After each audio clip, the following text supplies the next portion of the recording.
মানুষ সব ভুলে যেতে পারে।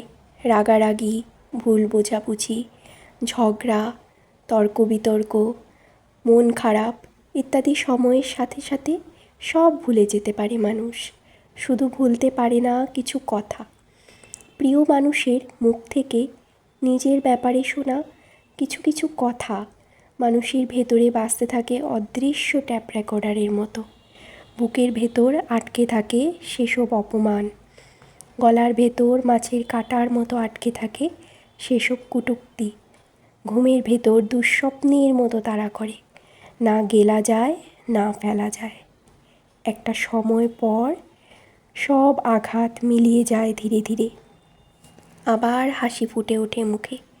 দিব্যি থাকি আমরা। তারপর হঠাৎ কোনো ঘুম না আসা একলা রাতে স্মৃতির বারান্দায় পায়চারি করতে করতে আমরা পৌঁছে যাই সেই সব কথার কাছে। কি ভীষণ যন্ত্রণা হয় আবার, সেই একই কষ্ট আবার ফিরে আসে। আর আমরা বুঝতে পারি আমরা মানুষদের ক্ষমা করি, তাদের বলা কথাগুলোকে না। কথাগুলোকে ভুলতে পারি না, কাজগুলোকে ভুলতে পারি না, কিন্তু সেই ভালোবাসার টানে আবার তার কাছে ফিরে যাই।